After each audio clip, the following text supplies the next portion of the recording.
Boa noite, pessoal. Tudo certo? Estamos no ar de novo para mais um episódio de Direitáticos. Hoje recebendo o pastor, amigo e companheiro Jailson Nardes. Gente, primeira coisa que eu preciso falar. Hoje nós estamos aí no estúdio com uma decoração nova. Decoração não, né? Porque vai ser usada durante o programa aí. Um grande presente aí da DP Espaço do Shima. Uma cuia maravilhosa aí que a gente já vai inaugurar hoje. E também uniformizados, né? Graças a Dimel personalizados. Abraço pro Diego, pra Melody também, um abração, esposa do Diego lá, os proprietários da Dimel, que fica ali na rua Presidente Roosevelt 171, no centro de São Leopoldo. Também queremos falar da Daiane Brião, que hoje voltou ao atendimento lá na Vicentina, na Avenida João Correia 2762, na Vicentina. Se quiser fazer sobrancelha, bronzeamento, já sabe aonde ir. Daiane Brião, no espaço dela, tem cursos também, procura lá. Sem muita delonga, já vamos pro papo com o nosso querido amigo Jailson Nardes. Jailson, muito obrigado por ter aceitado o convite aí, é um prazer gigante estar contigo hoje. Boa noite. Prazer é todo meu, uma alegria imensa e uma honra, né, poder estar aí no terceiro episódio, né? Terceiro episódio. Do Direitáticos Podcast, né? Muito feliz de poder participar. Estamos aí hoje, trocar uma ideia, conversar um pouco, compartilhar um pouquinho da minha vida com vocês. Sei que vai ser um programa maravilhoso. Show de bola. Eu até esqueci de me apresentar, né? Devido às emoções dos presentes de hoje. Eu sou Guilherme Fernandes, comigo. Eu sou o Robson Flores. E nós fizemos parte aí do Direitáticos. Mas vamos... Jailson, cara, primeiro assunto que eu já quero entrar nesse assunto aí pra gente conversar um pouco. Quero que tu me conte um pouquinho da tua vida, da tua trajetória aí até os dias de hoje. Então, como foi falado aqui, meu nome é Jailson Nardes, né? Eu sou cria da feitoria. Tenho 35 anos, moro na feitoria há 35 anos. Nasci no Hospital Centenário, mas a minha família sempre morou nos blocos da Coab, onde minha mãe mora até hoje. Minhas irmãs, meus irmãos residem ali. E tive minha infância aqui na feitoria. Comecei a trabalhar cedo, ajudando minha mãe, família veio do interior, né? Então a gente, desde os 6 aninhos de idade, já vendia pastel aí nos botecos aí da feitoria. Então, sou muito conhecido aí também por causa disso. E cresci aqui na vila, conheço a realidade da vila. Aqui eu também tive a oportunidade de conhecer minha esposa, Daniele, que hoje estamos juntos há 18 anos. Temos 3 filhos, né? O Pedro, de 13 anos, a Nicole, de 8 anos, e a Vitória, de 6 anos. Inclusive estão também na sintonia, mandar um abraço para eles. E sou daqui, estudei no Colégio Aidê, né? Que é um colégio famoso aqui também do bairro, junto com o Rodrigo, né? Só que eu era mais estudioso, né? O Rodrigo já era um pouco mais rebelde, né? Mas, brincadeira. Foi aqui toda a minha vida, minha infância, minha adolescência, as maiores experiências que eu tenho na minha vida, as lições de vida, todas eu vivi aqui no meu bairro, né? Onde eu pude crescer e desenvolver aí meu trabalho, estudar, ter formações, e sou muito feliz e muito honrado de saber que sou da feitoria, essa é a minha origem, né? E jamais me esquecerei delas. E a feitoria, a gente brinca que a feitoria projeta pessoas para o mundo, né? Eu estava ministrando, né, na Argentina um dia, na cidade de Posadas. Cheguei lá e encontrei um brasileiro, gaúcho, de São Leopoldo, e que morava onde? Na feitoria. Então é um bairro maravilhoso de morar, e foi aqui realmente que eu criei minhas raízes, e se Deus quiser, viver muitos anos da minha vida ainda. Show de bola. Já tu falou ali da tua família, né? Tu tem 3 filhos. E, cara, família é sempre uma coisa muito importante na nossa vida, né? Eu sempre digo que família vem na frente de tudo, né? E a gente sabe aí que tem alguns planos pra 24, né? Uhum. E, cara, eu quero saber, primeira coisa, como que a tua família te apoia nessas próximas etapas? Então, eu sou cristão, né? Desde os meus 14 anos de idade. Tive o privilégio de conhecer Cristo, conhecer o caminho da verdade. Sempre fui muito intenso naquilo que eu faço e não poderia ser diferente, né, com a igreja. Desde novinho já fui me envolvendo muito forte na igreja. Tive o privilégio e a honra, né, de ser encarregado aqui da Igreja da Assembleia de Deus do Irapuru, com 20 anos de idade. Fui encarregado da Parada 4 na Coab aqui da Assembleia de Deus por 2 anos. Fui encarregado da Célia, fui líder de jovens. Então, sempre fui muito intenso no que eu fazia. E a minha esposa, né, a gente se conheceu na igreja, casamos também, bem novinhos. Eu e ela tínhamos 18 anos de idade. Eu tinha 19, ela tinha 18. E a gente sempre foi muito unido, sempre muito junto. Quando eu decidi, né, entrar nesse processo da área de governo, servir na área pública, entrar na vida política, minha esposa tem um pouco de repulsa com a política, porque as experiências que ela teve com política sempre foram experiências negativas, com pessoas que não tinham vocação para a política, mas decidiram entrar na política. Então ela tinha experiências amargas e, como toda mulher que ama o esposo, ela quer preservar o marido, tem esse cuidado com o marido, ela também sempre pensou que a política seria um lugar que iria talvez me expor de alguma maneira negativa, tentar denegrir a minha imagem. Mas com o tempo ela foi percebendo que não é o ambiente que nos transforma, é nós que transformamos o ambiente. A política, ela não corrompe o homem, ela manifesta o coração corrompido que o homem já tem. Então o cara que não devolve o troco na padaria, ele vai para a política, ele vai simplesmente replicar o que ele fez lá na padaria, só que agora tendo acesso a muito mais dinheiro do que o troco de uma padaria. Sim. Então ela não corrompe o cara, ela manifesta quem tu é. Então se tu tem caráter, tu vai entrar na política e tu vai manter o teu caráter, certo? E aí na primeira eleição que eu concorri, em 2020, ela me ajudou daquele jeito, porque ela não tinha muita vontade que eu fosse. E ela, na verdade, me preparou muito, porque ela achava que eu também não estava preparado. Mas mesmo assim ela me apoiou, me ajudou. Diferente dessa vez, né, que a gente tá aí no pleito de novo, né, como pré-candidato. Hoje eu vejo minha esposa como meu melhor cabo eleitoral, né? Ela sempre fala comigo, né, eu sou teu melhor cabo eleitoral, porque eu te dou uns 100 votos, mas te tiro 1000 se eu quiser, né? Então eu tenho que agradar ela, né? Falei pros guri, depois daqui eu vou ter que jantar com ela para manter o eleitorado. Mas minha família, né, vocês aqui, a maioria conhece minha família, minha esposa é parceirona, meus filhos juntos, né, o Pedro já gosta da política, já está envolvido, né, as gurias gostam, e eu fico muito feliz, né, Guilherme, saber que eu estou entrando numa guerra e eu tenho minha família, que é o meu porto seguro do meu lado. Isso me faz também ter segurança, né, e saber que no meu caso, né, no caso de vocês, a gente prioriza muito a família. Então, se minha esposa dissesse a mim, a política, simplesmente abandonaria a política. Mas hoje ela entende que eu tenho esse chamado também, que eu tenho essa vocação para servir na área pública e, graças a Deus, ela tem sido uma parceira incansável do meu lado. Show de bola.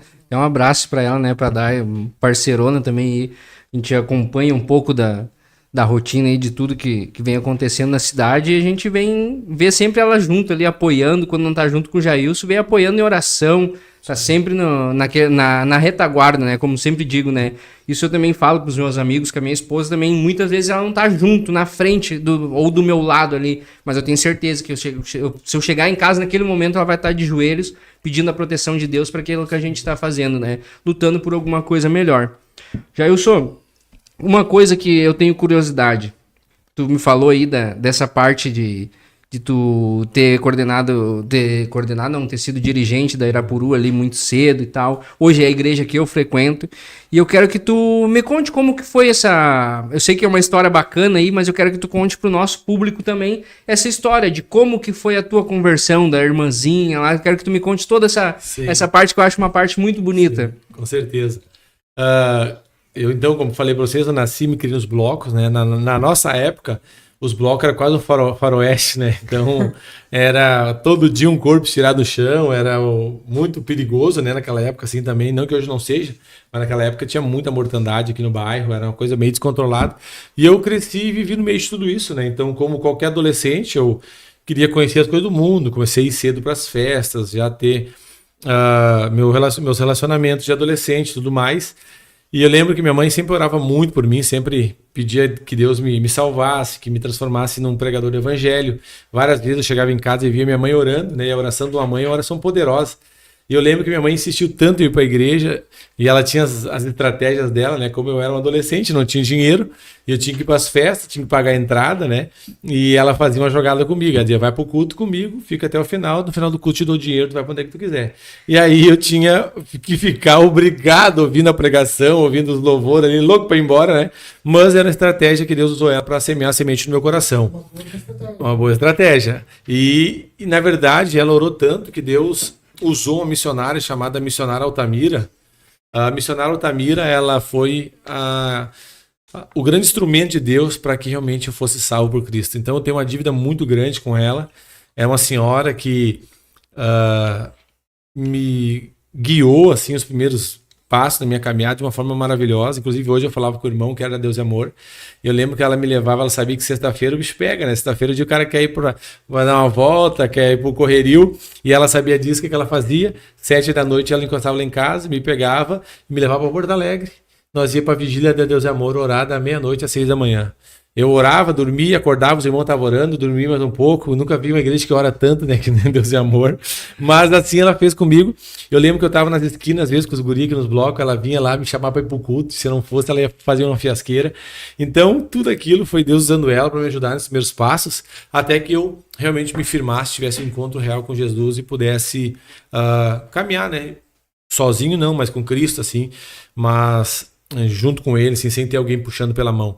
Então eu agradeço muito porque ela foi realmente uma pessoa que me ajudou muito e eu honro muito ela, né? E onde eu tenho a oportunidade de falar isso eu falo, porque se hoje eu estou onde eu estou e vou chegar onde eu vou chegar, é porque lá atrás, assim como Barnabé foi na vida de Paulo, a irmã Altamira foi na minha vida, me ajudou demais, me abençoou e eu até devo, né, a ela muito de ofertar na vida dela, de semear na vida dela, porque é uma gratidão que eu tenho dela ter me ajudado mesmo. Eu lembro que era tão engraçado que eu estava na esquina com os guris, ela aparecia lá na esquina, os guris já diziam para mim, 10 que a tia tá vindo, porque ela ia fazer um fiasco, né?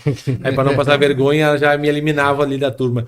Mas tudo era Deus usando ela para me ajudar, né, a caminhar com Cristo. Então, me converti, na verdade, encontrei com Jesus no meio das laranjeiras, aqui nos blocos da Coab, né, casa da irmã Camila. Numa pecinha cabia 8 crentes, quando tinha 9, um assistia o culto pela janela. Mas ali dentro tinha a presença de Deus poderosa, onde eu tive um encontro com ele. E hoje fazem 21 anos que eu sirvo a Jesus e graças a Deus nunca desviei do caminho, espero que nunca desvie. Que show, que bela história. Eu sempre peço aonde a gente tá, que eu vejo já eu gosto dessa história, eu gosto que ele conte, porque é uma história que cara, como Deus usa as pessoas, né? Por tu querer sair, fazer festa, tinha uma condição que a tua mãe botava ali para te conseguir ir na igreja, para te estar ouvindo, e querendo ou não, vai entrando a palavra, a gente vai ouvindo aquilo, vai guardando no coração uma hora ou outra, o Espírito Santo toma conta e pronto, acabou. E aí não tem mais outro caminho para servir, né? E, cara, tu é formado em teologia. Me conta um pouco aí sobre como é que é essa faculdade de teologia, quanto tempo tu fez, aonde tu fez, né, principalmente, porque tem muitas pessoas que às vezes confundem pastor como um teólogo, né, são duas coisas que caminham juntos, mas que são são coisas diferentes, né. Sim. Existem teólogos que não são pastores e existem pastores que não são teólogos. Sim, como eu falei para vocês, eu tive, né, uma infância bem humilde, estudei a vida toda em escola pública, né, no AID, estudei ali da primeira série até o segundo ano. Aí quando eu casei novo também, então acabou que eu tive a oportunidade de não parar de estudar, já segui estudando. E eu comecei a fazer teologia, na verdade, não era nem para ser pastor, nada. A teologia na minha vida entrou por causa da capelania militar. Como meu pai foi militar, foi da cavalaria em São Borja, meu pai sempre teve um sonho de que um filho seguisse a carreira militar. E eu tinha muito aquilo comigo, de querer honrar o meu pai, querer ser um motivo de orgulho para o meu pai. E eu peguei e não pude ir pro quartel, porque como eu casei cedo, né, não tinha como ir pro quartel, eu tinha que sustentar minha família. Acabei não me alistando, mas pedi a dispensa e recebi a dispensa. E aí eu descobri que havia no exército a capelania militar. E para ser capelão do exército, teria que ser formado em teologia.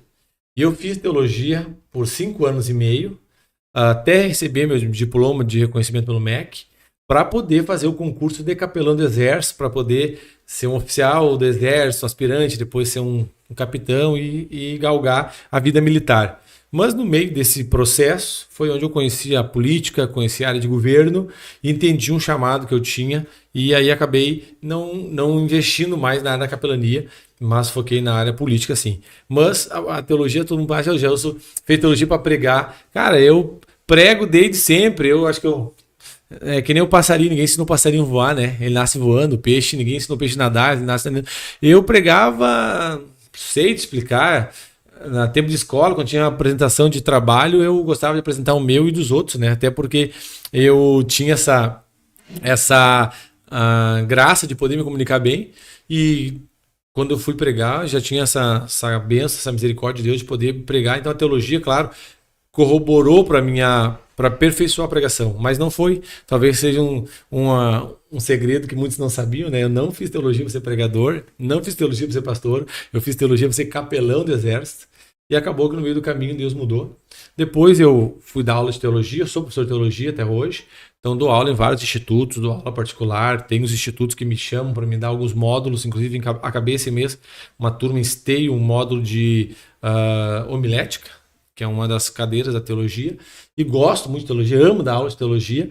E fiz essa faculdade e acho que é uma faculdade maravilhosa, que a teologia é a mãe da ciência, né? A mãe das filosofias.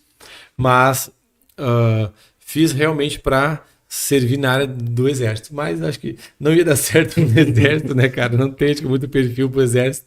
E aí segui esse outro caminho, né? E hoje me sinto realizado onde eu tô e eu acho que eu tô no lugar certo. Que show. Show de bola. Cara, agora tu tocou numa coisa ali que eu quero entrar um pouquinho nesse assunto, que é quando tu falou ali que desse negócio de instituto e tal, hoje tu é presidente, tá como presidente do Instituto Semear. Uhum. Quero que tu explique também para nós um pouco, até para mim é uma curiosidade, sobre o que é o Instituto Semear, no que ele atua e qual a função dele hoje na sociedade. Perfeito. 2017 foi um ano onde o Ministério Público de São Leopoldo ele apontou o município de São Leopoldo para que tomasse uma medida urgente para combater o alto índice de abuso sexual infantil que havia em São Leopoldo. Naquela época estava muito em pauta a questão da ideologia de gênero. Lembra que estavam sendo feitas votações da ideologia de gênero. A questão do abuso avançando, aumentando o número de abuso. E eu estava vendo todo aquele contexto. E no meio de tudo isso, nós tivemos uma ideia, eu, pastor Adriano, junto com o Thiago Simon, o deputado Thiago Simon, de trazermos o procurador da República, Dr. Guilherme Shelby, que hoje é o maior especialista na área da proteção da criança, aqui em São Leopoldo, dar uma palestra sobre ideologia de gênero e sobre a proteção da criança. Em 2017, a gente fez um evento na ABA, que é a igreja que eu congrego aqui no Rio de Sinos, e nós reunimos 1.124 pessoas nessa palestra. Muita gente, lotou aquela igreja, que é bem grande, e o Guilherme Shelby se inteirou da situação de São Leopoldo e ele lançou um desafio. Ele disse, cara, não adianta ficar criticando o poder público nas redes sociais, não adianta ficar corneteando os erros da prefeitura. Vocês precisam criar um instituto para que vocês trabalhem a proteção da criança e dê o suporte que a prefeitura não tem. E aquilo ali caiu no meu coração como uma brasa quente. E aí os pastores que estavam reunidos ali, foi um evento também vinculado com o Conselho de Pastores, disseram, olha, a única pessoa que pode fazer e puxar essa frente é o Jailson, pelo bom relacionamento que ele tem com os pastores da cidade. Quando me convidaram, prontamente eu aceitei. E aí nós iniciamos então em 2017 o que nós chamamos de Instituto Semear. O Instituto Semear, então, para vocês entenderem, ele é um instituto que trabalha com a segunda infância, crianças dos 5 aos 14 anos, criança em estado de vulnerabilidade, vítima de abuso sexual, automutilação e violência doméstica. O Instituto Semear ele tem vários projetos que desenvolve através dele. Por exemplo, o projeto Girassol, que é um projeto de atendimento psicológico, onde a gente tem um grupo de psicólogas que atendem crianças que sofreram algum tipo de abuso. Eu descobri que em São Leopoldo, em 2018 já, havia uma fila de 300 crianças que já tinham sofrido algum tipo de abuso e que estavam aguardando o município atendê-lo, o psicólogo do município atender, e mais 38 crianças que foram situações mais graves de abuso, que estavam sendo atendidas coletivamente porque não tinha psicólogo no município para atendê-las individualmente. Quando eu fiquei sabendo disso, Deus falou comigo assim, agora é a hora de vocês manifestar o reino. Eu disse de que jeito? Abram um consultório, pegam as psicólogas que vocês têm parceiro e começam a atender essas crianças. E aí nós fizemos isso, criamos o projeto Girassol, onde as nossas psicólogas começaram a atender essas crianças que já estavam na fila aguardando muito tempo. Chegou uma época que nós chegamos a atender antes da pandemia quase 80 crianças por mês. E o conselho tutelar era interessante, quando pegava um caso desse, já nem levava para o CAPS mais. Já encaminhava direto para o Instituto, porque sabia que as nossas psicólogas iam dar um atendimento de qualidade. Depois lançamos o projeto Todos contra a Pedofilia, que é um projeto de rua, onde a gente vai com a faixa nas esquinas, cruzamentos, nas praças, para divulgar esse tema, levar um informativo para as pessoas, pedir que as pessoas denunciem algum caso de abuso. Depois lançamos o projeto Cidadania na Escola, onde o Dr. Guilherme Shelby mandava o material para nós, os livros, gibis, e nós íamos nas escolas dar treinamento para os professores e para as crianças sobre a questão do abuso. E aí a gente foi fazendo outros projetos de palestras falando sobre o tema e desenvolvemos vários projetos bem legais. Por fim, nós encerramos então com o projeto Aprisco. Tá? O projeto Aprisco é um projeto de adoção, onde a gente capacita pais que queiram adotar crianças. E aí a gente depois criou também mais um projeto, que era o projeto de contraturno, que hoje é o foco do Semear, é realmente a gente trabalhar no contraturno com atividades extracurriculares para que a gente possa tirar as crianças da rua. A criança que estuda de manhã, à tarde vem para o instituto, a que estuda à tarde, de manhã para o instituto, então ela passa o dia todo ocupada, ela sai da rua, então ela não fica exposta ao pedófilo, ela não fica exposta ao tráfico, ela está usando a mente dela para alguma coisa que seja produtiva. Hoje, nossa sede era na Independência, na frente do Zimbábue, um espaço cedido ali pela doutora Jaqueline, que é a juíza da cidade, que é uma parceira do instituto. Nós viemos hoje para a feitoria, atualmente estamos sem sede, a gente está em uma tratativa com a Semplif, para que a nossa sede temporária seja na Semplif, mas eu creio que em breve nós vamos ter uma sede própria nossa aqui na feitoria para atendermos as crianças da feitoria. Para vocês terem noção, Guilherme, nós entregamos agora, no início do ano, mais de R$20 mil em materiais escolares para as crianças, porque a prefeitura atrasou a entrega de material e muita criança não ia para a escola porque não tinha material para estudar. E aí nós temos a parceria do Semear com o Sicredi, e o Banco Sicredi, que é um parceirão nosso aqui da feitoria, nos forneceu mais de R$20 mil em material escolar. Depois tivemos um grande evento ali nos blocos também chamado Cine Comunitário, que é um projeto também do Semear. Isso eu até acompanhei. Vocês estavam lá, liderado pelo Denis, onde a gente fez um cinema ali para 400 crianças, demos cachorro-quente, pipoca, refrigerante, corte de cabelo. O filme não assistiram muito na época. Imagina 400 crianças ficar quietinho assistindo o filme, é quase um milagre, né? Mas o interessante era dar um tempo de qualidade para elas. Então, isso basicamente é o Semear. Nossa ideia agora é, passando esse período eleitoral, trabalharmos mais forte. Eu tenho muito cuidado para não vincular a política com o Semear, porque a política vai passando, o Semear ele permanece. Então, passando agora as eleições, nós vamos focar muito forte no Semear, vamos trabalhar assim de maneira muito, muito pontual para que a gente possa realmente investir naqueles que eu acredito que são os mais importantes no processo de uma transformação cultural, que são as nossas crianças. Aproveitar, já que nós estamos nesse assunto, essa parte da a religião na política, ok, todo mundo sabe que é o ideal, digamos assim. Mas a política dentro da igreja. O que tu acha? Tu como um teólogo, um teólogo, basicamente tu estudou sobre religiões. Tu como teólogo agora, o que tu acha da política dentro da igreja? Certo. Vamos partir do pressuposto e vamos entender o contexto de política. O que é política? Política é a arte de governar, a arte de administrar. Todos nós somos agentes políticos. O pastor ele é um agente político. Sim. Ele é uma liderança que influencia as pessoas, que tem uma comunidade, ele é um agente político.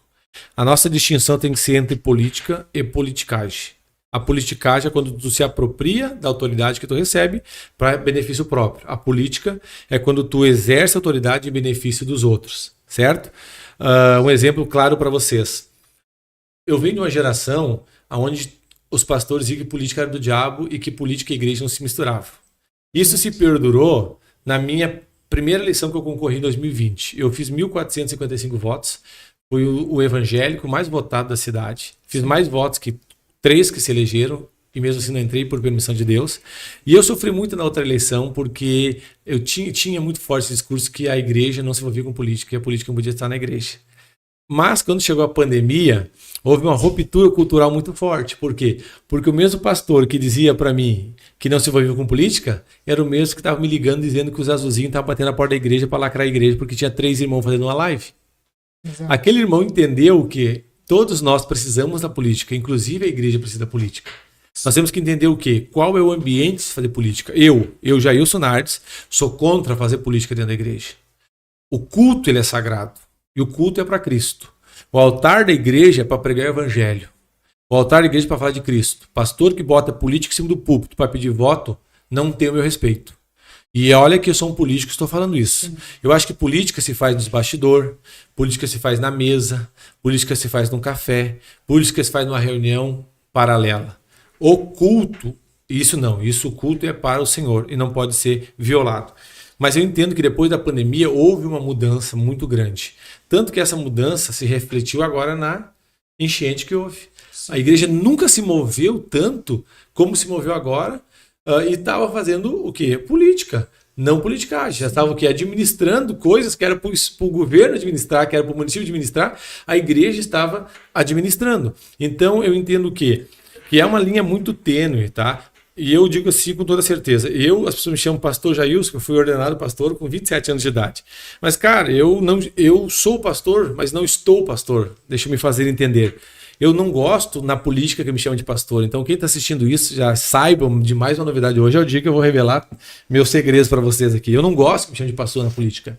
Porque na política eu não sou pastor. Eu era pastor quando eu era encarregado de igreja e cuidava do povo. Aí eu era pastor. Hoje eu sou um discípulo de Jesus com chamado para a área de governo.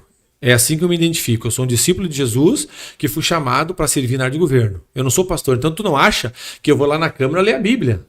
Não acha que eu vou lá na Câmara fazer oração. Ler Bíblia, oração, oro em casa. Lá eu vou discutir leis, Constituição, Estatuto, Regimento Interno, Lei Orgânica, LOA.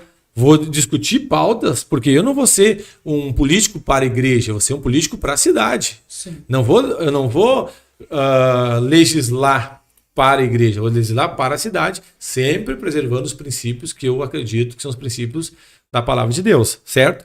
Mas hoje, para concluir a tua pergunta, eu vejo que a igreja está muito mais aberta politicamente. Precisa galgar muito ainda, mas a igreja está com a mente muito mais aberta. Eu vejo hoje os pastores que na outra eleição votaram em mim, por obrigação, porque tinham que votar, hoje enganjados no projeto.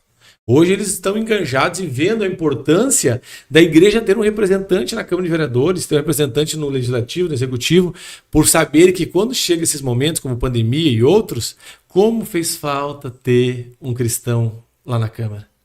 Quantas ligações recebi? Jailson, estou querendo fechar minha igreja, o que tu vai fazer, pastor? Vou fazer nada? Se eu for aí capaz de desprender eu junto contigo.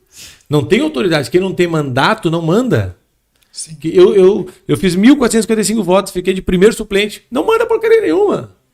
Manda, o cara fez... Tem vereador, né? Que nem o meu amigo Gabriel, né? Com todo respeito, fez 1.093 votos. Mas não quer saber, o Gabriel é vereador, eu não sou. Então quem tem autoridade é ele, não sou eu. Não adianta desmerecer o cara. O cara fez voto. O Tarzan fez menos voto que eu. O Frison fez menos voto que eu. Mas não interessa. Interessa que os caras têm mandato. Então, é eles que comandam, certo? Então, eu acho que hoje a igreja está com a mente bem mais aberta. E a resposta veio no Conselho Tutelar já. Sim. Porque no Conselho Tutelar, a igreja mostrou que ela está politizada e unida. Não à toa que os nossos 4 conselheiros mais votados da cidade, os 4 são cristãos. Entendeu? Com votações que até então o Falcão era o recordista no conselho com 1.800 votos. Sim. O nosso que menos fez 2.500 votos. Atropelou, né? Atropelou, então a gente acredita. Com todo respeito ao Falcão, que foi um baita conselheiro e um baita vereador também. Né? Gente boa, meu amigo pessoal, né? Falcão tá louco. Mas a igreja mostrou força com o Gabriel, por exemplo, que é o nosso conselheiro tutelar, amigo meu, parceiro meu, fez 2.600 poucos votos. Tá louco? Isso aqui é votação de uma das maiores do estado, se não do Brasil, uma cidade proporcional à nossa, né? Então, eu vejo que isso mostra o quanto a igreja está politizada. Isso assusta a esquerda, né? Assusta o socialismo, porque a igreja hoje é um segmento que, se unir e reconhecer a sua força, nós elegemos o prefeito de São Leopoldo. Hoje, no último censo do IBGE de 2023, 2024, 23, 24, não sei, me faz de memória, nós somos 56 mil evangélicos na cidade. Sabe o que é isso? 56 mil evangélicos na cidade. É mais que a votação de prefeito. O atual prefeito se elegeu com 43 mil, certo? Então nós temos hoje eleitorado para eleger um prefeito. A questão é nós entendermos nossa força e sabemos trabalhar. E a igreja se unir também, né? Eu vejo muito nessa parte aí, né? Posso aproveitar mais um gancho que ele deixou ali. O que a gente fala é um católico apostólico romano que segue, não digo fervorosamente, que atualmente eu estou meio mais afastado por causa do serviço, projetos que que eu estamos fazendo. Como unir o evangélico e o católico? Porque se juntar os dois, não tem... Vamos ser bem sinceros, não tem como a esquerda ganhar de novo esse Leopoldo. Cara, maravilhosa a tua pergunta. E tu me abre o leque para me responder aqui algo muito interessante. Eu hoje posso dizer para vocês aqui que eu sou amigo, tá, do Padre Felipe, aqui da paróquia da Feitoria, tá? Sim. O Padre Felipe hoje é um amigo meu, nós conversamos no WhatsApp aqui, durante as enchentes, nós trabalhamos muito unidos. Hoje, posso dizer que eu tenho um parceiro meu na minha equipe, eu digo assim, que é o vigário, né? O Pinto, né? Chama de Pinto, né? O vigário, Esse é fora do comum. que é um parceiro meu. Hoje eu tenho amigos, né? O Cid, né? Que é aqui da paróquia, aqui atrás do Olímpio, Sim. né? O Cacaio, né? Que é ali da Seller. São todos irmãos católicos que nós temos um carinho muito grande, um respeito muito grande. E eu não acredito em proselitismo religioso, certo? Eu acredito que eu vá lá para defender os evangélicos. Eu acho que quem tem uma visão do reino pensa muito mais nisso. E eu reconheço a importância da Igreja Católica hoje na sociedade. O Padre Felipe é um cara politizado, esclarecidíssimo, né? Até fiz a sugestão para trazê-lo aqui, né? Porque o Padre Felipe ele é um crânio assim, na área da política, né? Vai vir, Padre Felipe já tá. Então, Da lista de julho. Já. Olha aí, então. Antes de eu falar com Não ele, eu já estou botando no compromisso. Não percam esse programa, Padre Felipe. porque vocês vão aprender muito. Então, eu entendo que hoje nós temos muitas coisas que nos unem, certo? Entre a própria igreja evangélica existe uma divisão. É o cara que é da parede preta, é o cara que é da parede branca, é o cara que a igreja permite as irmãs a calça, o outro que não permite. Umas bobagens que são pequenas, porque existe algo que nos une mais, que é o quê? Cristo. Eu acho que Cristo é o maior elo que une católicos dos evangélicos, que une os batistas, os luteranos. Cristo é nosso centro. E se tu pegar os princípios da palavra de Deus, eu sinto que o Padre Felipe, nós falamos a mesma língua. Entendeu? Eu não quero entrar dentro da igreja católica e dizer o que o padre vai fazer ou não vai fazer. Não é meu papel esse, certo? Sim. O meu papel é nós encontrar pontos de convergência politicamente e nós defendemos a família. Nós somos contra o aborto, nós somos contra a legalização das drogas, nós somos liberais no estado mínimo, nós somos pessoas que acreditam que o empreendedorismo fomenta o emprego e gera receita para o Estado, e o Estado é um cabide de emprego que não gera receita para porcaria nenhuma e só atrapalha. Então a gente tem muita coisa alinhada, entendeu? Que a gente pode juntos agregar de uma maneira muito poderosa. Eu acho que o Bolsonaro, nesse ponto, errou, porque o Bolsonaro acabou se conectando muito com os evangélicos e deixou os irmãos católicos de lado. E muita gente da Igreja Católica ficou sentida com isso que me falam e acabaram até muito ajudando o Lula, certo? Porque o Bolsonaro poderia juntar as duas partes para um projeto de Estado, projeto de nação. E ele acabou, eu sou evangélico, né? Podia falar, ele fez o certo. Não, eu acho que politicamente ele não fez certo. Eu acho que ele poderia ter juntado esses dois grupos, porque existem vários pontos de inconvergência na questão teológica, mas existe muitos pontos de convergência na questão política, na questão do reino, na questão de cidades, que eu hoje, particularmente, estudando a história da Igreja Católica, tu vê, cara, por exemplo, a Igreja Católica era a primeira a chegar. Toda a cidade se formava em torno de uma paróquia da Igreja Católica. Então, tu vê o trabalho que a igreja fez, o trabalho que a igreja faz, o que o Padre Felipe faz hoje pela cidade, o quanto de gente ele ajuda, o quanto de mantimento ele dá para as pessoas. É sensacional. Então, eu tenho o maior respeito. Eu acho que eu também, nesse sentido, vocês vão perceber, me conhecendo na minha caminhada mais, que eu sou uma pessoa que tem uma mente muito esclarecida e consigo transitar bem, tanto no meu segmento evangélico, que é onde eu vivo, meu dia a dia, como os irmãos católicos se sentem bem comigo, perto de mim, sabendo que eu sei bem discernir, entendeu, essas questões, e a gente juntos, com certeza, a gente não governa o município, né? Juntos pode governar a nação, né? É outra história daí. Tu falou agora do Padre Felipe. O Padre Felipe é um cara que eu encontrei ele, eu acho, 1 ou 2 vezes, mas eu ouço falar muito do caráter, das atitudes dele, já isso desde 2018. Tinha um amigo meu que era muito ligado com ele, o Luiz Felipe Stroher, que hoje está em Portugal e até está assistindo a gente. Um abraço, meu irmão do coração. E me falava muito do Padre Felipe. Então é um cara que eu tenho um carinho por ele sem nem conhecer, por ver e ouvir as atitudes dele. Então é um cara que com certeza ele já tá na lista aí para estar junto com nós no próximo mês, e tenho certeza que vai ser um baita programa também, estando com o Padre Felipe aí. E cara, falando agora dessa parte política ainda, a gente já vai começar a ler os comentários ali, o Rodrigo já vai se preparando ali para ver o que a gente tem de comentários. Mas primeira coisa que eu preciso ver contigo, falar contigo, assim, hoje tu tá trabalhando como assessor parlamentar do deputado Sabino, né? E, cara, uma coisa que me chamou bastante a atenção no deputado Sabino foi que ele, particularmente, de repente eu tô falando uma bobagem, mas eu acho que foi o único deputado que botou os pés em São Leopoldo durante toda essa catástrofe da enchente. Quero que tu me conte um pouquinho como é que é trabalhar com esse cara que aparentemente é um cara fora do sério. Cara, falar do deputado Sabino é a coisa mais fácil que tem, né? O deputado Sabino, ele foi conselheiro tutelar, 2 mandatos em Porto Alegre, foi vereador, 2 mandatos em Porto Alegre e hoje está no 2º mandato de deputado. A esposa dele, a Tanise Sabino, é vereadora em Porto Alegre. Então, é uma família que tem um legado político muito forte. Sabino, trabalhei com o Thiago Simon por alguns anos, quando o Thiago Simon não se reelegeu, eu tive alguns convites de alguns deputados para trabalhar com eles. Mas quando eu sentei com o deputado Sabino, eu tive uma paz assim, de entender que realmente era a pessoa certa para que eu pudesse trabalhar, porque estava muito alinhado com a visão política que eu tenho, entendeu? Então, e hoje eu posso dizer que eu fiz a melhor escolha. O deputado Sabino, ele é um cara que trabalha demais, às vezes o cara não para, tio, o cara é multifuncional, tá limpando uma casa, tá com lava-jato na outra, e ele ajudando o outro, vem a São Leopoldo, não só uma vez, vem mais de uma vez, vê a realidade, trazer mantimento. E hoje eu tenho uma parceria com ele que é acima do partido. A gente tem uma aliança e muita gente não entende, né? Hoje eu sou do PP, certo? E o Sabino é do PRD.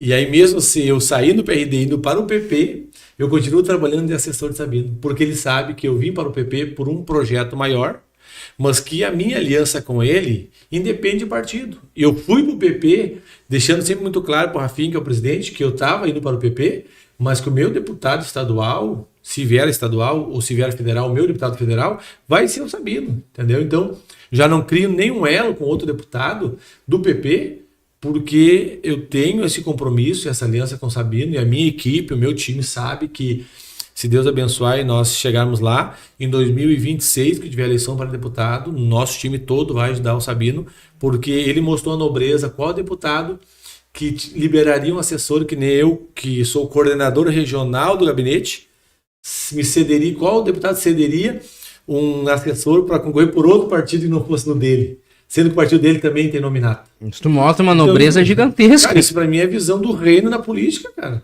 Ele não pensa em partido, em política, ele pensa num reino, no propósito. Ele sabia que, para mim, ir para o PP era melhor decisão, porque me abriria um cenário melhor e mais favorável. Sim. Então, isso para mim é o maior ato de nobreza. Eu estava com ele ontem, foi o Matheus, o Diogo, foi o Diego também.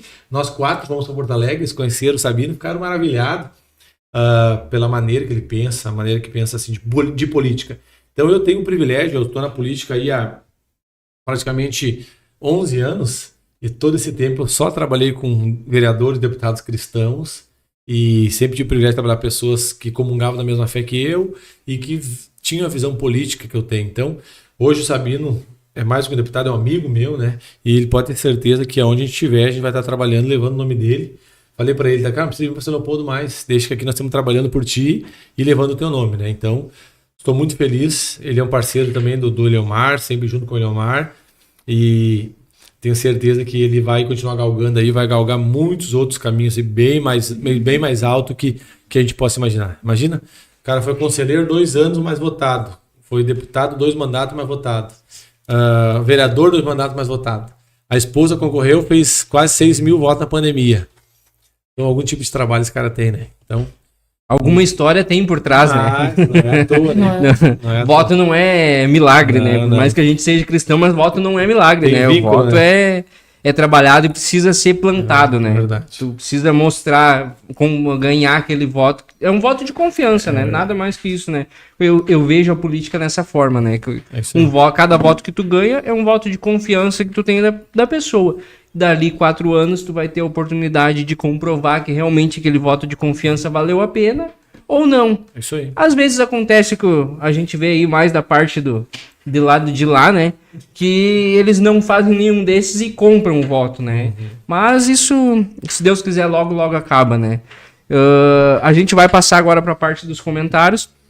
Antes disso, eu não posso esquecer de falar de novo da Dimel Personalizados aí, parceirão nosso que tá junto com nós, nos apoiando, nos ajudando. que se localiza ali na rua Presidente Roosevelt 171, no centro de São Leopoldo. Tudo que vocês precisarem, camiseta, cartão de visita, banner, caneca, o que for preciso aí, chama o pessoal da Dimel personalizados ali, que eu tenho certeza que vocês vão ser muito bem atendidos, e o produto de qualidade. Eu posso falar porque eu tô usando uma camiseta de lá e sei que é 100% a qualidade.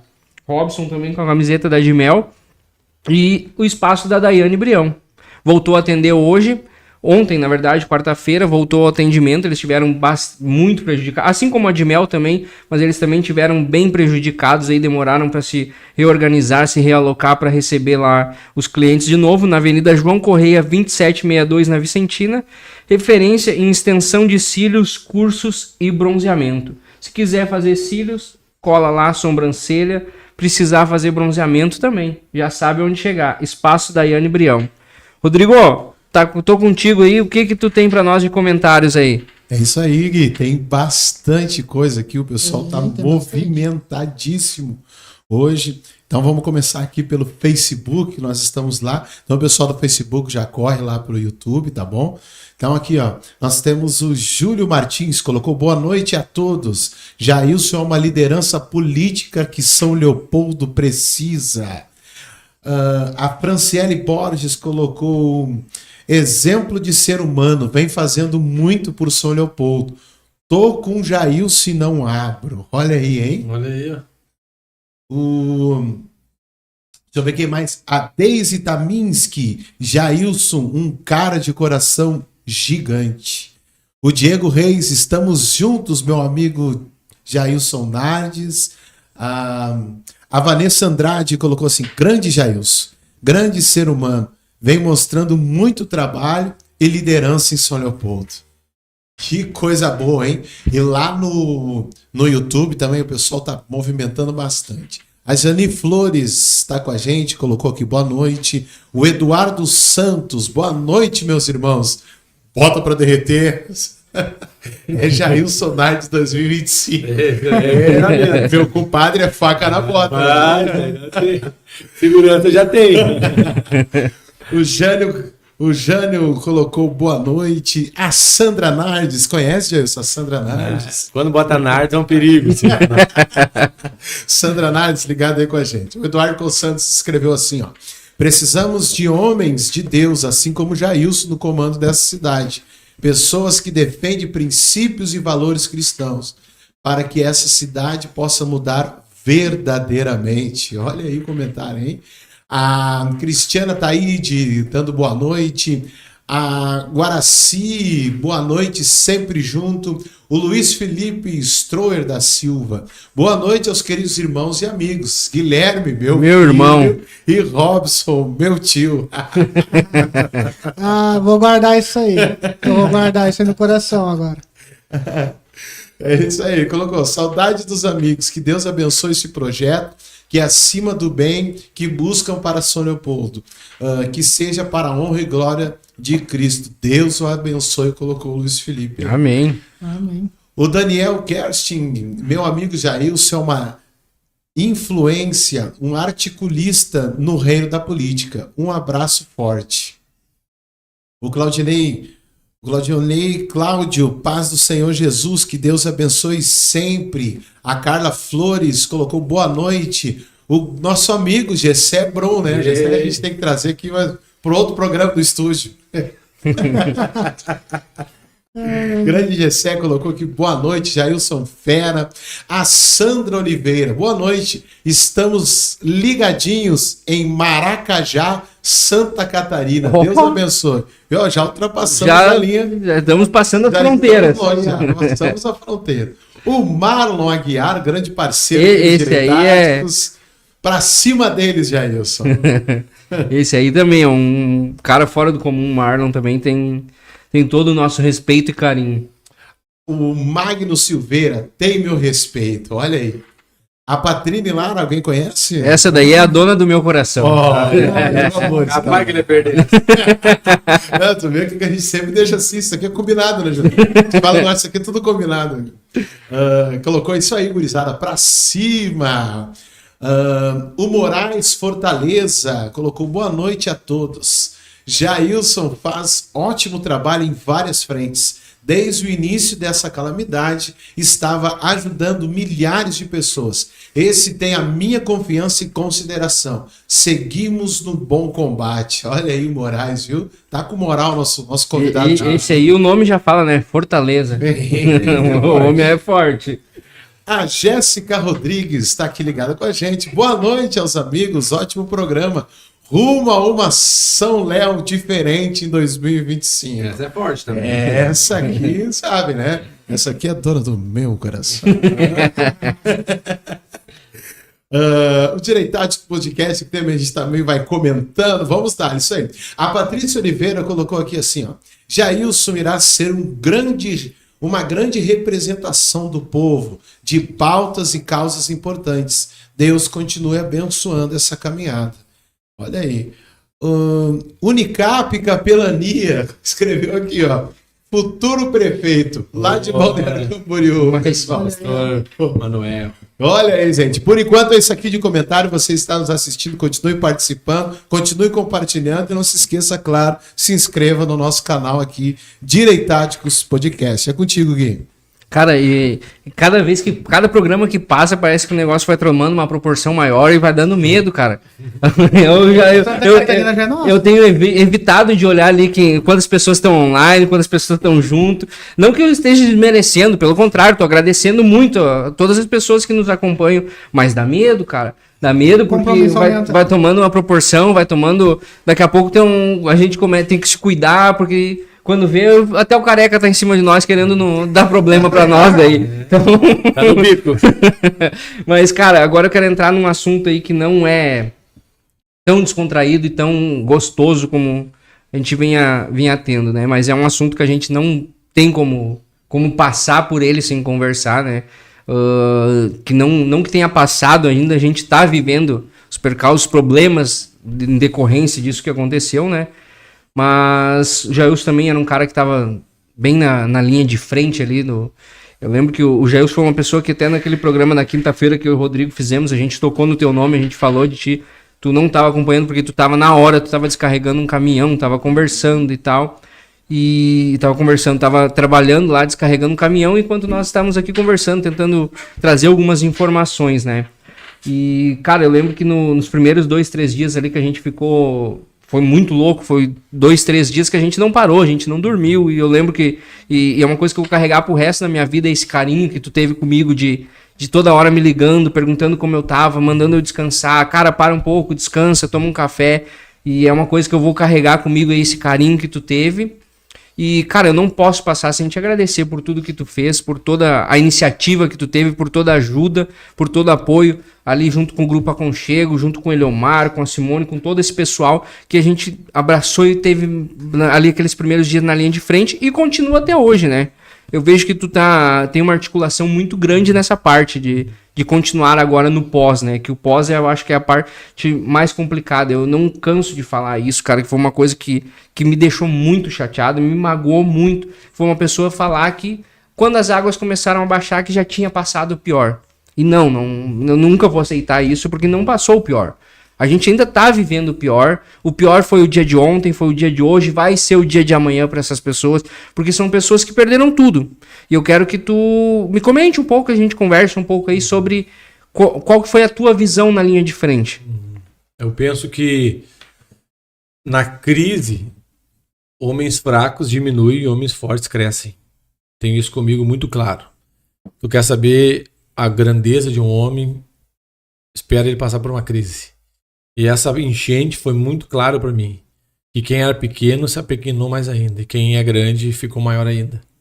Eu estou aí há 35 dias envolvido diretamente com todo esse processo da enchente. A minha equipe de mídia ainda me cobra. Tu tem que tirar foto quando tu entrega uma cesta básica, quando tu ajuda uma família. Eu não consigo. Então os vídeos que eu faço, que estão no meu canal no Instagram, 99% estão recebendo cargas de doações. Vocês dificilmente vão encontrar algum vídeo meu entregando algo para alguém, porque eu não me sinto confortável de querer expor a pessoa que já está ali, já sofrendo humilhação, a rede social, de mostrar que o cara está fazendo alguma coisa. Acho que quem me conhece sabe o que eu faço, sabe do meu coração e tem acompanhado o meu trabalho, como o Moraes Fortaleza, que é um amigo meu, parceiro meu, colocou bem aqui nas suas palavras. Eu entrei intensamente, tanto que eu comecei a enchente com 95 quilos e eu fui me pesar essa semana, estou com 88. Então eu perdi 7 quilos em 35 dias. Hoje eu estava lá com uma amiga minha, não via dias, descarregando um caminhão. Ela disse, mas tu tá velho, quase me acabou comigo. Já estava cansado e me jogou essa ali. Me enterrou o resto. Vai seus olhos, vai seus olhos. Cara acabada, né? Mas nossa vida tem sido isso. Pedir doações, eu tenho, graças a Deus, a alegria de poder conhecer muita gente fora do estado. Então eu recebo muita doação, recebo muito caminhão, muita carga, porque as pessoas confiam em mim e sabem que tudo que trazem para mim eu não retenho, eu entrego lá na ponta para as pessoas que precisam. Eu fiz uma live há poucos dias atrás pedindo arroz, massa, azeite, açúcar. No outro dia chegou uma caminhonete lá em casa com R$6.000 de massa, arroz, azeite e açúcar. E aí a gente distribuiu nas cozinhas, distribuiu nos centros de distribuição. Então a gente tem se doado, entendido que esse é um momento crítico da cidade. Todo momento é crítico, desde o momento que a água entrou na casa da pessoa, até o momento que ela volta para a casa dela, tomada de lodo com tudo destruído, bota tudo para fora, até o momento em que ela vai entrar no quarto dela e vê que não tem uma foto, não tem uma lembrança, não são coisas. Hoje eu estava lá na Campina levando a doação para algumas famílias e eu vejo aquelas montanhas de móveis, e eu digo para os guris, não é montanha de móveis, é montanha de sonhos, de lembranças, sentimento. Principalmente as mulheres que têm esse apego, né? O homem já é mais chucro, né? O cara não se apega muito, se apega, mas não muito. A mulher não, a mulher gosta da casa bonita, os móveis bem bonitinhos. Imagina para uma mulher chegar em casa e ver a casa destruída, acabada, não poder aproveitar nada. Então isso mexe com o sentimento. Então a gente vem trabalhando desde o primeiro dia com o socorro, com os abrigos, depois dando suporte para as famílias, agora no retorno delas para casa. Hoje nós recebemos de Bento Gonçalves uma carreta que veio móveis, que já é uma coisa importante para ajudar as pessoas. Então a gente tem trabalhado incansavelmente para poder de alguma maneira contribuir para que as pessoas possam ser alcançadas. Eu digo assim, é muita humilhação. O cara já foi humilhado de ter que ver a casa sendo alagada. Foi humilhado de ter que ir para um abrigo com 400 pessoas, num tendel, dormir longe do seu aconchego. Foi humilhado, tem que voltar para casa e jogar todos os móveis no lixo. Aí é mais humilhado ainda, porque quando vai ligar a torneira para lavar a casa, o SEMAI não tem água pro cara. Aí é mais humilhado, porque espera a miséria dos 5.100 que era para ter chegado não chegou ainda. Pô, cara, é humilhação em cima de humilhação para essa pessoa. Então, um bom refrigério para esse cara é muito importante. Eu trabalho nesse sentido, a minha equipe trabalha nesse sentido de realmente dar esse afago para essas pessoas que estão precisando. Então, hoje nós temos 12 centros de distribuição espalhados na cidade. Vou repetir, nós temos 12 centros de distribuição. E eu digo que todos os 12 são em igrejas, certo? Centro de distribuição que você vai lá, vai ter água para você, vai ter rancho, vai ter cobertor, vai ter remédio, vai ter colchão. Alguma, se não tem num, tem no outro. Nós criamos uma rede onde nós temos 12 centros de recuperação, de distribuição, que quando chega uma carreta, como chegou hoje, nós descarregamos no local e aí abastecemos esses 12 para que toda a cidade, Santos Dumont, Brás, Centro, Vicentina, Feitoria, possam ser alcançados, a gente possa lá na ponta suprir a necessidade das pessoas. Então a gente está fazendo um trabalho muito legal. Sábado chega mais uma carga, a gente ganhou de muita coisa também. E aí a gente vai servindo as pessoas. Sábado, agora de manhã, a gente tem essa carga que nós vamos receber. Sábado à tarde, nós vamos fazer uma ação, provavelmente lá na Campina, onde a gente ganhou umas 20 caixas de bolacha, ganhamos umas 20 caixas de brinquedo, ganhamos mais outras coisas ali. A gente vai fazer uns kits e vamos entregar para a criançada no final de semana lá na Brás, lá na Campina, e fazer uma ação para tentar trazer uma alegria para as crianças que estão sofrendo bastante. Então, eu acredito que isso ainda vai se perdurar mais, no mínimo, mais uns 60 dias, até que todo o lixo seja tirado, até que as pessoas consigam limpar mesmo as casas, até que as pessoas consigam pelo menos ter o básico, que é o fogão para cozinhar, que é uma cama para dormir, para poder ir se adequando. Mas eu tenho certeza que nosso povo é forte, é um povo guerreiro, é um povo batalhador, e nós vamos vencer juntos. E como é o lema, né? Não é o governo, não é o prefeito, é o povo pelo povo. Tá? O prefeito foi lá na CNN, teve a capacidade e teve a falta de caráter, porque para mim isso é falta de caráter, de ir lá na CNN dizer que quem dá abrigo é a prefeitura, quem dá comida é a prefeitura, quem cuida é a prefeitura. Você tinha que ter vergonha na cara de falar isso, sabendo que 90% dos abrigos eram dentro de igrejas, que milhares e milhares de quilos de comida vêm para a cidade, intermédio das igrejas. que muita gente que está doando são pessoas ligadas à igreja católica, igreja evangélica, mas a soberba não permite, né, dar esse mérito para quem de fato merecia. Mas a cidade sabe. E as pessoas me falam na rua, se não fosse o trabalho das igrejas, nós teríamos um colapso na cidade. Sim. Nós teríamos o mercado sendo saqueado. Porque quem é pai sabe, perdeu tudo, o filho está com fome, não quero saber, eu emboco no mercado e pego de fora e nem que saiu preso. Mas meu filho de fome não morre. Mas ali estava a igreja para dar comida, para dar um rancho, para dar um cobertor, para dar um colchão e dar o básico de dignidade para aquela pessoa. Inclusive o padre Felipe me mandou uma mensagem brincando, eu precisava de umas coxas sobre coxa para mandar para uma cozinha fazer marmita, e ele disse, eu estou aqui largando um monte de fralda geriátrica para os idosos, mas ainda bem que o Vanazzi disse que a gente não faz nada, né? Tudo ele. A gente estava brincando, ironicamente, óbvio, mas é uma realidade. A gente não precisa de reconhecimento de homens. Deus sabe o que a gente está fazendo, as pessoas sabem. Eu tenho certeza que a vida, existe uma lei que está acima de qualquer lei, que é a lei da semeadura. Quem plantar feijão vai colher feijão. Quem plantar arroz vai colher arroz. Quem plantar vento vai colher tempestade. É exatamente isso, cara. Eu não sei se tu quer entrar um pouco nesse assunto. A gente já conversou com outras pessoas e fizemos esse questionamento quanto à parte de governo. E quando eu falo de governo, se tu quiser falar tanto de responsabilidade municipal, responsabilidade estadual e responsabilidade federal, né? O que tu acha? Tu acha que algum desses três poderes tem tomado a iniciativa e tem dito assim, ó, o negócio é o seguinte, é comigo. Nessa parte do antes, eu me refiro, né? A parte do pós, a gente não precisa nem entrar nesse assunto, que é muito claro. Qualquer pessoa que acompanhar um pouco vai ver o que acontece e o que tem acontecido na cidade, né? E seja em falta de palavras de conforto às pessoas, sejam através de um carinho, de chegar no bairro e dizer, ó, eu tô aqui com vocês não estão sozinhos. Então, não digo só dessa parte, mas digo no anterior. Antes disso, tu acha que faltou um posicionamento do governo quanto a, de repente, falar a verdade, de repente investir mais nos DICs, investir mais em sistemas que pudessem prevenir o que aconteceu? Então, quem puder entrar no meu Instagram, né, já vou fazer meu merchan aqui já, Jailson_Nardes, esse é meu Instagram, a gente fez uma live sobre esse tema, e ali a gente tem uma live de 1h40 falando justamente sobre isso. As pessoas precisam saber quem é o responsável. Quando cai um avião, a primeira coisa que a gente procura é a caixa preta. Porque a caixa preta do avião vai dizer se aquele avião foi abastecido corretamente, se o dono mandou fazer as manutenções, quem foi o engenheiro que assinou os laudos técnicos para que aquele avião pudesse voar, se a torre de comando respondeu o comando que era para ser respondido. Quando se tem um acidente com um carro, esse carro é levado para a perícia e aí vai se encontrar então realmente o culpado. Se era um motorista que o pneu estava careca, se o cara não fez manutenção ou se era alguém que estava embriagado. Por que no município ninguém quer saber o culpado disso? Alguém é culpado. Quando nós descobrimos que quem administrava os DICs era um órgão chamado DNOS, que era um órgão federal, e que em 2003 o DNOS ele é extinto, e a partir de 2003 quem passa a ter responsabilidade sobre os DICs são os prefeitos dos municípios, e o nosso querido amigo Vanazzi se elege pela primeira vez em 2004, ou seja, de 2004 para cá a responsabilidade dos DICs era dos prefeitos, não só do Vanazzi, como também era do Moacir, que governou nesse interim de 8 anos, mais 8 anos.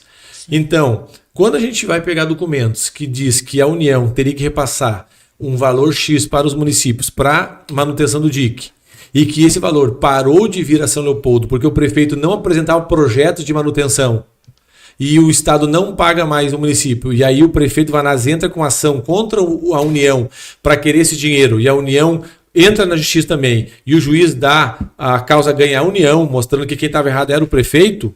Quando a gente pega o prefeito que investe 50 milhões na Independência, que no final pagaria 83 milhões porque é um empréstimo, e não investe esse valor nos DICs, me desculpe, para mim quem é o culpado está muito claro. No meu ponto de vista está muito claro.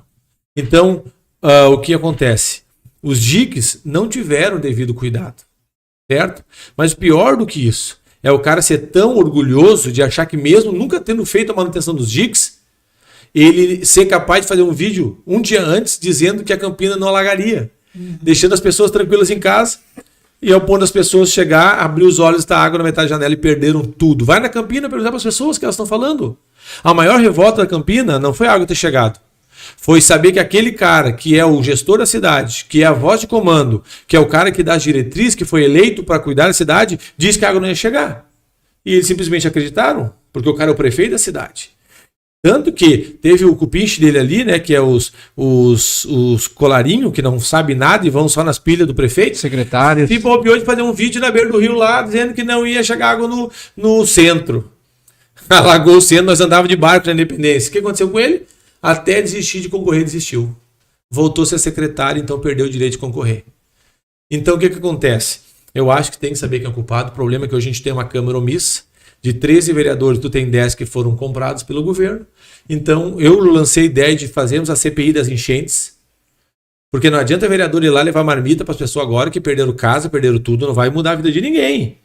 Tinha que ter feito uma CPI aonde foi o dinheiro. Quem foi o engenheiro que assinou o laudo do DIC? Porque se tiver um engenheiro, o responsável é o engenheiro que assinou. Se não tiver um engenheiro, o responsável é o prefeito. Cadê a Câmara que tinha que fiscalizar isso aí? Onde é que estão os vereadores que tinham que ter pegado essas informações que eu estou falando para vocês? É a informação de um civil. Mas quem tem autonomia de chegar lá na prefeitura e exigir, cadê? Se o Vanazzi fala tanto que tinha vistoria no DIC, cadê o documento da vistoria? Por que ele não mostra? Por que ele não bota numa live isso? Entendeu? Então, para mim, está muito claro quem é o culpado. E se essa Câmara é omissa e não vai atrás, pode aguardar, que a próxima legislatura vai atrás.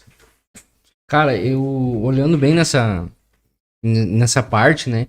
Mais uma vez eu bato naquela tecla. Que a gente precisa de uma defesa civil competente para que faça realmente o que é para ser feito. Essa prevenção. Porque o prefeito tem toda a responsabilidade sobre isso. Só que ele teria de delegar essas responsabilidades a outras pessoas. Como assim, ele deveria ter alguém capacitado na Secretaria de Saúde, deveria ter alguém capacitado na Secretaria de Educação, deveria ter alguém capacitado na Defesa Civil. Que hoje, até na semana passada, nós tivemos aqui o Rinca, que é um cara que conhece bem dessa área por ser bombeiro e tal. Ele nos falou de uma pessoa que realmente tem capacitada na Defesa Civil, só que essa pessoa nem estava à frente da Defesa Civil. Sim.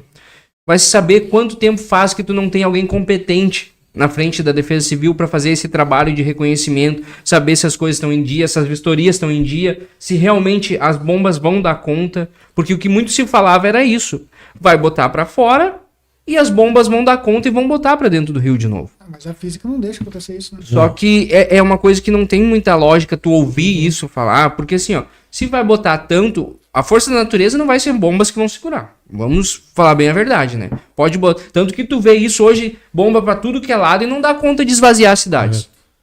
É que, me desculpe os contrários, mas eu preciso falar isso. Quando tu coloca uma professora pedagoga como secretária de saúde, quando tu coloca um vereador que nunca deu injeção nem num cachorro de diretor do centenário, quando tu coloca um secretário de defesa civil que não sabe abrir um buraco, me desculpe, senhores, a chance de uma cidade dar certo é muito pequena, né? Muito pequena. Técnicos de cada área. Tem que colocar pessoas técnicas, do cara que é da saúde. Eu já avisei, eu sou pré-candidato a vereador, eu vou concorrer a vereador para ser vereador. Não adianta me botar na saúde que eu tenho um monte de medo de vacina, irmão. Eu não tenho um pavor de sangue. Não adianta me colocar numa área que não é minha área. Entendeu? Existem pessoas preparadas para aquilo. Só que quando você tem um governo que é um conchavo de cargo, que é um cabide de emprego e uma troca de favores, tu não prioriza a necessidade da cidade. Tu prioriza o teu partido e te manter no poder. E quem sofre no final de tudo isso? É o povo. É onde dá esses problemas, né? Vai, conforme o brasileiro fala, empurrando com a barriga, e quando dá, é isso aí que aconteceu. Né? Assim como foi, já vem acontecendo no Brasil, infelizmente isso não é a primeira vez que vai acontecer, e que aconteceu e não vai ser a última vez que vai acontecer, de não termos pessoas capacitadas no lugar que é para estar, e quando dá o problema, aí sim, aí é muito fácil tu achar a solução, sendo que tu podia, o ditado aquele, né, é mais fácil prevenir do que remediar, mas infelizmente a gente faz ao contrário sempre, né. Rodrigo, a gente tem mais alguma coisa de comentário aí, já que a gente entrou nessa parte nesse buraco negro que aconteceu em São Leopoldo aí, a gente precisa sair disso, né? E vamos continuar conversando aí um pouco mais sobre isso. Tem algum comentário que fala desse tema? Tem aqui. A gente vai. Vou jogando as bombas na mesa aí, vocês vão discutindo, tá bom? A Franciele Borges, ela colocou aqui algumas coisas interessantes. Ela colocou o seguinte: e tudo que estamos passando e pela má gestão de São Leopoldo, não teve uma obra nos DICs, não investe no SEMAI em equipamentos mais novos. Ficamos 30 dias sem água. Um absurdo. Se não fosse o povo ajudando o povo, as pessoas como Jailson, que tem influência, e tem pessoas que conhecem ele e seu caráter. O prazo de retirada do lixo é de 6 meses. Foi os prazos que entregaram lá nas comunidades. E aqui no YouTube, já vai anotando aí para vocês comentarem aqui.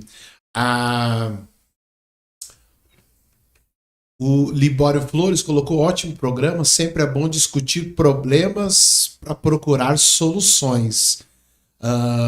A Flávia Sprenger aí é sempre uma comentarista ativa aqui, ela colocou aqui, ó. Ótimo, ela colocou: orgulho, nada, isso para mim é bandidagem, né? Orgulho nada, tudo para mim isso é bandidagem, na opinião dela. A hora que você estava comentando ali a respeito do rompimento do DIC.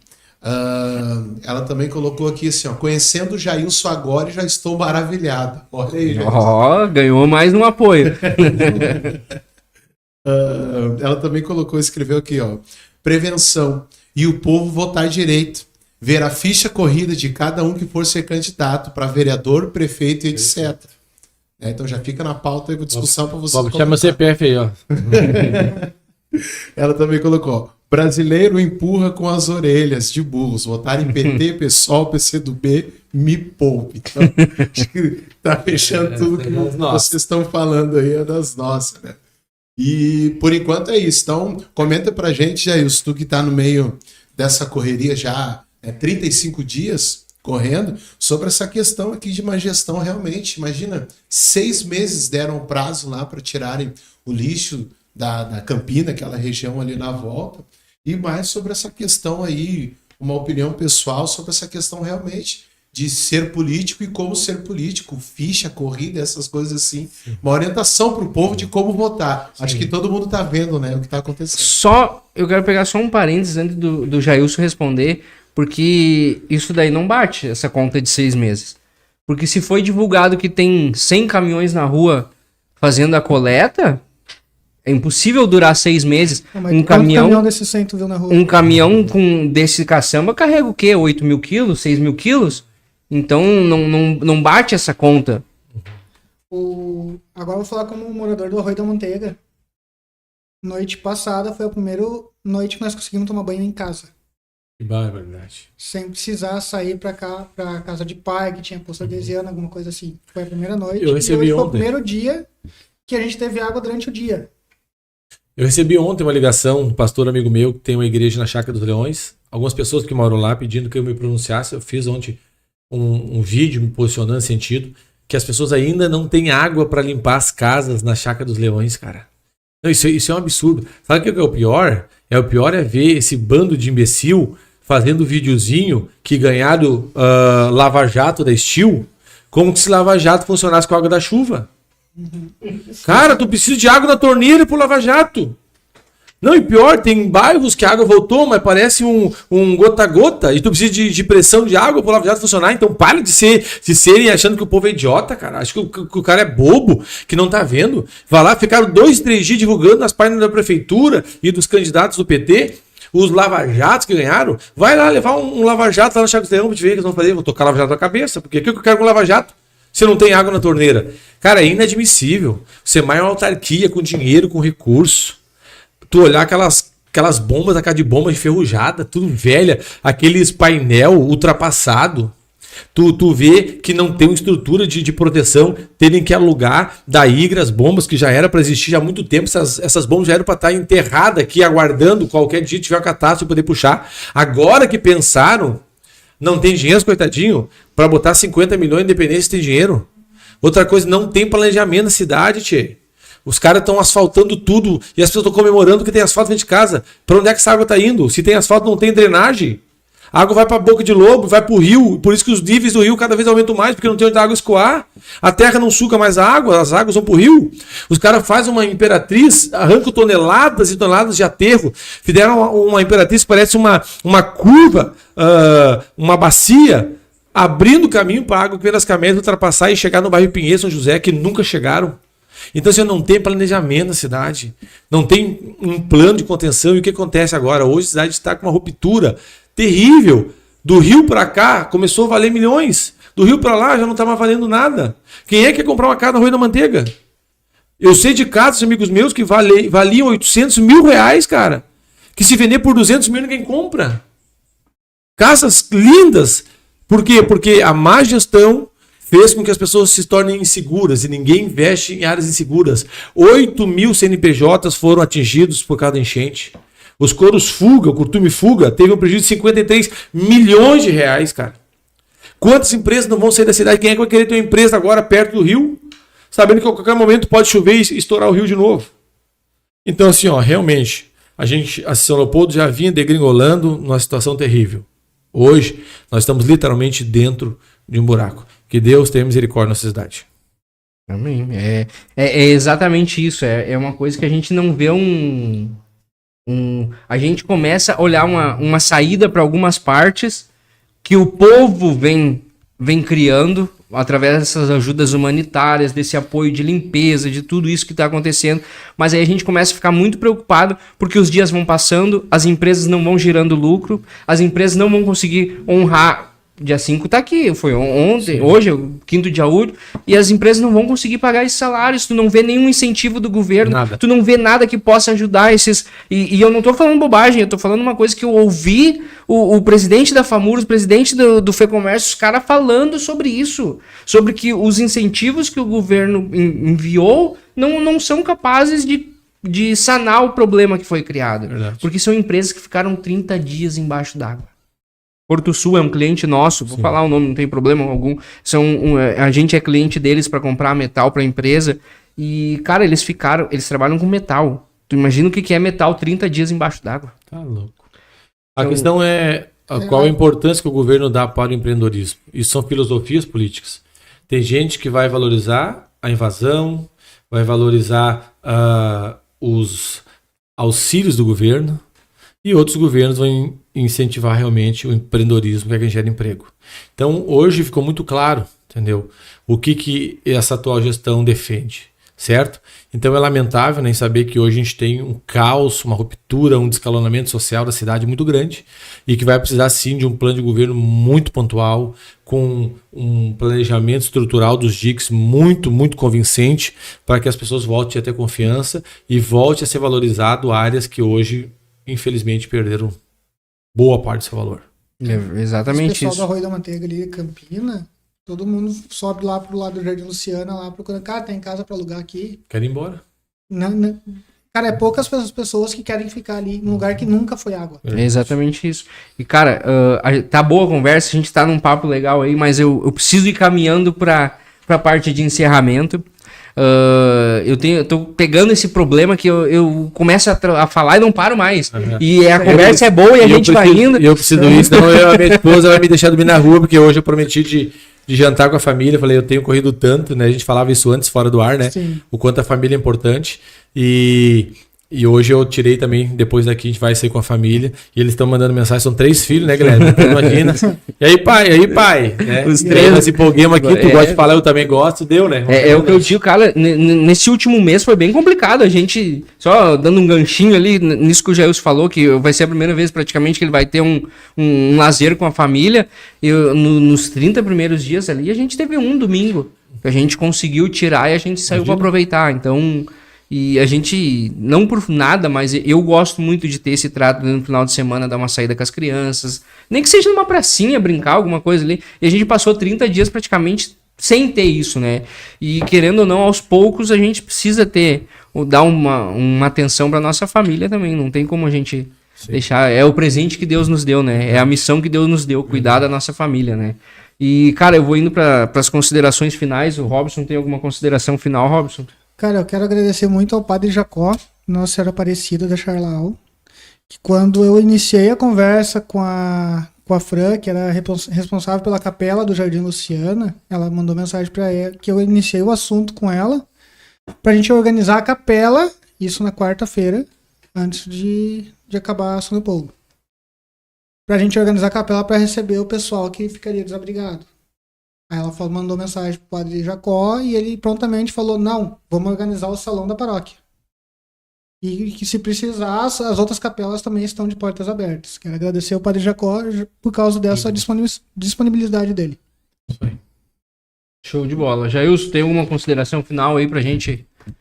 Só agradecer o convite, muito obrigado por terem me convidado e poder ter esse tempo de qualidade, de poder conversar, as pessoas conhecer a gente um pouco mais.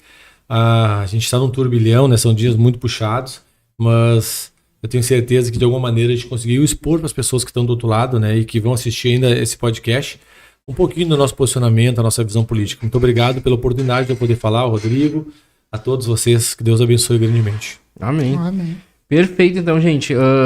Tem que fazer minhas considerações finais também. Agradecer muito ao Robson pela parceria aí, por estar sempre junto. Agradecer ao Rodrigo também, por também estar sempre com nós ali atrás das câmeras, ali cuidando do som. E daqui a pouco ele dá um toque e me xinga, que às vezes eu saio do microfone. Eu já nem olho pra aquele lá. E agradecer muito. Tem que agradecer demais também a minha esposa, que é pessoa fora do comum, que tá sempre ao meu lado, sempre me apoiando. Pedir para o pessoal que orem e rezem, orem. Peçam porque ela tem um procedimento cirúrgico amanhã, que tudo dê certo aí, que Deus venha guardar e abençoar, para que logo, logo ela já esteja 100% aí com nós. Também quero agradecer demais a Admel Personalizados, que está junto com nós, em nome do Diego, da Melody. De coração agradeço vocês aí por tudo que vocês têm nos ajudado, pelo apoio que têm dado a nós. E qualquer coisa que precisarem, o pessoal já sabe, né? Na Presidente Roosevelt 171, no centro de São Leopoldo. Vai lá e dá essa força para os nossos amigos. Também tá rolando aí uma rifa deles que tem uns prêmios bem bons, que eles perderam bastante coisa também em questão da enchente. E também o espaço da Daiane Brião, que é um espaço especializado lá em bronzeamento, sobrancelha, cílios. Eles são especialistas no que fazem, né? A Daiane dá curso lá na Avenida João Correia 2762, na Vicentina. Então, qualquer coisa que precisar aí são referência. Sintam-se à vontade de chegar lá, falem com a Daia lá, vocês vão ser muito bem atendidos, assim como na Admel também vão ser muito bem atendidos. Demais, eu só tenho a agradecer a todos que estiveram com nós, todos que vão ainda olhar o podcast. Na quinta-feira que vem estejam aqui com nós, vai ser um programa também muito bom, dia 12+1, segundo o que ele mesmo falou. Vai ser um programa maravilhoso. A gente vai estar com o vereador de Estância Velha, Antônio... Não sei falar o nome desse homem. Worst. Sei que o homem é quentucho também. O homem é bom e também teve envolvido aí na parte de organização das enchentes aí lá pro lado de Estância Velha. Deu um apoio para Três Coroas, deu um apoio para... Ele foi um cara que organizou bastante coisa, recebeu muita doação, recebeu uma carreta do Nicolas Ferreira. O cara ele é metido, o cara é pau-ferro. Então vai ser muito bom, vai ser um papo muito bacana também. Então esperamos vocês aí, pessoal, na quinta-feira que vem, dia 12+1. Vai ser um prazer, às 19h30 vamos estar entrando online de novo e te esperamos. Demais, Jailson, só te agradecer por tudo. Muito obrigado. E fiquem com Deus e até a semana que vem.